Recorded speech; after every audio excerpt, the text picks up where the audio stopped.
Hello friends, welcome to my YouTube channel part of philosophy. तो दोस्तों, आजकल जिसे देखो वो अपनी तस्वीर का एआई वर्जन बना के सोशल मीडिया पे शेयर कर रहा है, किंतु आपको घिबली का सही अर्थ नहीं पता है। ये इतना सारा डेटा जो हम एआई को ओपनली दे रहे हैं विद ऑल परमिशन, वो फ्यूचर में भी आपको नुकसान ना पहुंचे इस बात की कोई गारंटी नहीं है। तो आइए चलिए देखते हैं घिबली ट्रेंड इतना ज्यादा फेमस कैसे हो गया और घिबली का सही अर्थ का नाम का सही मीनिंग क्या है। घिबली एक पॉपुलर जापानी एनिमेशन स्टूडियो और एक स्पेशल एनिमेशन स्टाइल है। ये पूरी दुनिया में अपने यूनिक स्टाइल, अट्रैक्टिव स्टोरीज और डीप इमोशन के साथ डीप इमोशन के लिए किया जाता है। घिबली शब्द का रियल अर्थ है गर्म और तेज शुष्क हवा, जो नॉर्मली रेगिस्तान में चलने वाली हवाओं के लिए इस्तेमाल किया जाता है। इस शब्द का स्टूडियो फाउंडर ने ये सोच के रखा था कि वो जापान में एनिमेशन की दुनिया में कई नई और ताजगी देने वाली लहर लेके आएंगे, और इसी नाम का मोटिव ये था कि स्टूडियो में भी वैसी पावर और क्रिएटिविटी ऑफर करेंगे जैसे तेज हवाएं अपने रास्ते में आने वाली हर चीज को बदल देती है, ट्रांसफॉर्म कर देती है। आइए थोड़ा घिबली के इतिहास पे नजर डालते हैं कैसे इसका नाम पड़ा। सन 1985 में जापान के दो फिल्म डायरेक्टर हायो मियाजाकी एंड इसाओ ताकाहाता ने की थी। इन दोनों ने मिलकर एक नया एनिमेशन स्टूडियो बनाया जिसका मोटिव हाई क्वालिटी और दिल को छू लेने वाली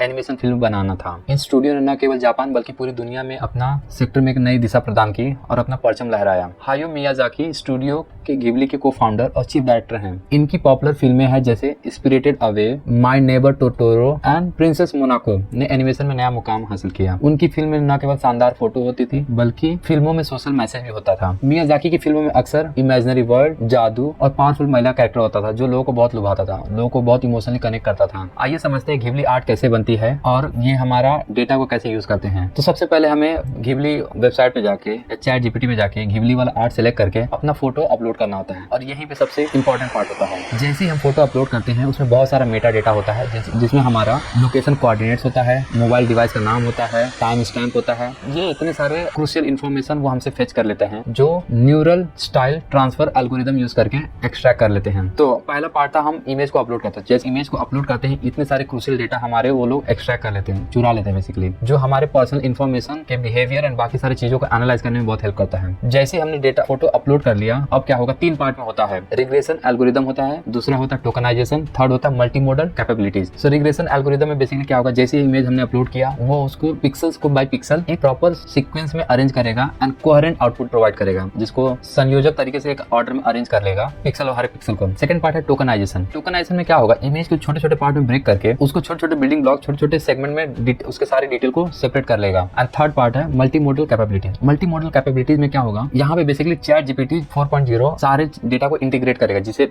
इमेजेस, वीडियो में जो भी है हमारा इमेजेस है, टेक्स्ट है, ऑडियो है, वीडियो, वो सबको प्रोसेस करके एक प्रॉपर सीक्वेंस में ऑर्डर को अरेंज करके सबको कोलैबोरेट करके एक नया इमेज तैयार करे, जिसमें वेरियस स्टाइल के घिबली आर्ट प्रोड्यूस होते हैं जो बहुत ही इंटरेक्टिव और मीनिंगफुल लगते हैं। तो ये था घिबली आर्ट्स बनने का प्रोसेस था कि हम इमेज अपलोड किए, फिर रिग्रेसिव एल्गोरिथम से वो कन्वर्ट होता है, फिर टोकनाइजेशन में आता है, and third part is multi modal capability से कन्वर्ट होकर सारा डेटा इंटीग्रेट हो जाता है। तो जो भी अपना रियल इमेज में कुछ फ्लॉज है वो सबको रिमूव कर देगा, उसमें ऐड करके नया एक डिजाइन प्रोड्यूस कर देगा, जनरेट कर देगा। दोस्तों, आजकल इंटरनेट पे जिसको देखो घिबली आर्ट बना रहे हैं, सब लोग अपनी पर्सनल इमेज एआई को दे रहे हैं और आप अपनी पार्टनर के साथ घिबली आर्ट को बना रहे हैं, और आप लोग को लग रहा होगा कि यह सेफ है, जबकि रियलिटी ये है कि एआई से सीखने के लिए बहुत ढेर सारा डेटा लगता है। आप खुद अपना ओरिजिनल डेटा एआई को दे रहे हैं विद अपने own consent, with all permission. जिनको लगता होगा कि घिबली आर्ट एक जस्ट इमेज ही है, क्या फर्क पड़ता है, तो उनके नॉलेज के लिए एक बात बता दूं, घिबली आर्ट जिस इमेज को कन्वर्ट करके एल्गोरिथम को यूज करके घिबली ग्राफिक आर्ट बना रहा है, सेम वैसे ही एल्गोरिथम को यूज करके घिबली आर्ट से नॉर्मल इमेज क्रिएट कर लेगा फ्यूचर में। और ये जितने भी आप डेटा दे रहे हैं वो लॉन्ग टर्म के लिए स्टोर हो जाता है। अपने डेटा को जितना हो सके प्राइवेट रखें, क्योंकि हर आस्पेक्ट में ये बेनिफिट है। जिससे बस ये लगा ये एक इमेज की बात है, तो उनको एक चीज बताना चाहता हूँ, डीप फेक नाम की एआई टूल से ऑलरेडी दुनिया भर में लोगों को फेक इमेज बना के लोगों को रियल लाइफ में डिफेम किया जा चुका है। ऐसे हजारों लोग हैं जो अभी भी प्रेजेंट टाइम में डीप फेक के इमेजेस से परेशान हैं। सो दोस्तों, अभी तक हमने देखा कि कैसे घिबली आर्ट लोगों को इतना पॉपुलर, इतना अच्छा लगने लगा, कैसे इतना बड़ा ट्रेंड बन गया, कैसे वो इमेज को प्रोड्यूस करता है।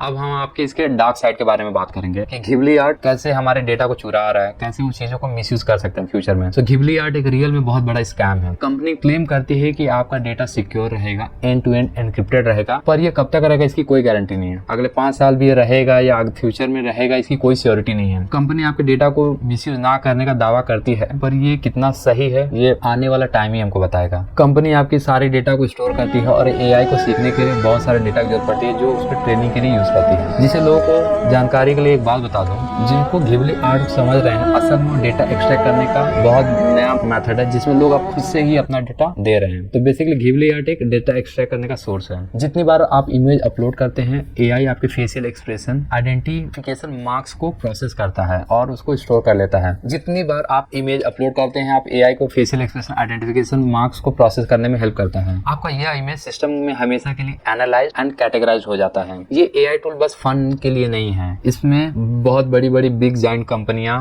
गवर्नमेंट और प्राइवेट कंपनी है जो डेटा को एनालाइज करने में, जो फ्यूचर में डेटा एनालिटिक्स टेक्निक यूज करके सर्विस प्रोवाइड करने, हेल्थ पैरामीटर डिटेक्ट करने, एआई मॉडल को ऑप्टिमाइज और ट्रेनिंग देने के लिए यूज कर सकते हैं। आपके पर्सनल इमेज को बेचा जा सकता है, एआई को ट्रेनिंग दिया जा सकता है, या फिर इवन गवर्नमेंट सर्विलेंस डेटाबेस को तैयार किया जा सकता है जिससे किसी भी फेस को देख के उसकी पहचान की जा सकती है। जिसका मतलब ये है कि आप अपना इंपॉर्टेंट पर्सनल डेटा फ्री में दे दिए हैं किसी को। आपको नॉलेज के लिए एक और बात बता दूं मैं, आपका फेशियल डेटा मार्केट के गोल्ड से भी ज्यादा कहीं वैल्यू होल्ड करता है। ये बहुत सारी कंपनियां लोगों के यूनिक आइडेंटिटी को एक्सेस करने के लिए पैसे भी दिया करती हैं। आइडेंटिटी थेफ्ट सबसे बड़ा जो प्रॉब्लम है, आइडेंटिटी थेफ्ट आने वाला है। आपको जानकर हैरानी होगी, बहुत सारा फेशियल डेटा एआई आपके चेहरे, आवाज और एक्सप्रेशन की नकल कर सकता है। बेसिकली आपका क्लोन ट्विन बना सकता है। आपका डिजिटल ट्विन तैयार हो रहा है जो फ्यूचर में उसका मिसयूज कर सकता है, जिसका आपको कोई क्लू ही ना हो, जिसका कोई आपको अंदाजा भी नहीं लगा सकते हैं। ये बेसिकली डिजिटल ट्विंस आपका हूबहू हमशक्ल जैसा रहेगा, जो आपके सारे फुटप्रिंट का मिसयूज करके गलत काम किया जा सकता है। यहाँ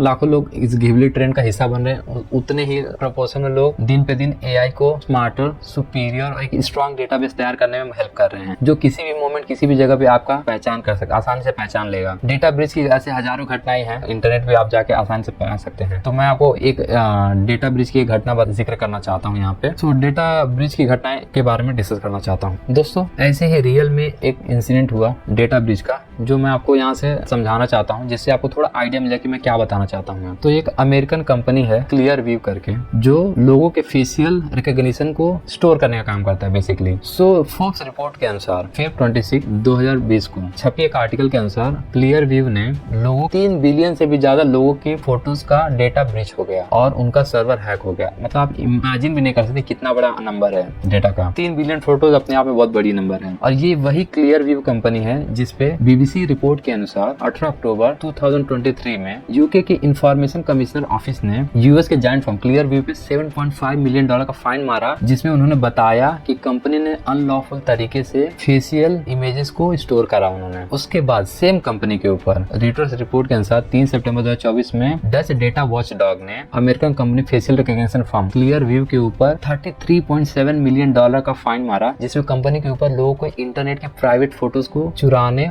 और इलीगल तरीके से डेटाबेस में स्टोर करने का आरोप लगाया गया था। आपको समझाने का मतलब है कि जो आप अपलोड कर रहे हैं वो बस एक इमेज नहीं है, वो एक आपका पर्सनल डेटा है। आप उसको संभाल के यूज कीजिए, संभाल के रखिए। दुनिया में ऐसी कोई चीज नहीं है जिसकी कोई कीमत नहीं होती है। यहाँ कुछ भी फ्री नहीं होती। स्पेशली जो मेन मेड फ्री वर्क्स दिए जा रहे हैं उसमें कुछ ना कुछ लॉन्ग टर्म में बिजनेस मॉडल छुपा हुआ रहता है। So if something is free then you are the product. So अगर कुछ भी फ्री है, आप ही प्रोडक्ट हो कंपनी के लिए। सो बेसिकली कुछ भी फ्री नहीं होता है। आपको थोड़ा सोचने, समझने और अपनी खुली आंखों से देखने की जरूरत है। इस वीडियो का पर्पस लोगों की पर्सनल डेटा को, प्राइवेसी की इंपॉर्टेंस को समझाना है। एआई ने जितना हमारी जिंदगी को आसान और सरल बनाया है, उतनी ही प्रपोर्शन में हमारे पीस और हैप्पी लाइफ को डिस्टर्ब करा है। आप अपने पर्सनल इमेज को जितना हो सके संभाल के रखें और सिक्योर करके रखें। आप जितना हो सके अपने प्राइवेसी को सीक्रेट रखें, ताकि फ्यूचर में आप डिजिटल फुटप्रिंट के मिसयूज के शिकार ना बने। अगर वीडियो अच्छा लगा हो, इन्फॉर्मेटिव लगा हो, please like, share and subscribe. Thank you so much.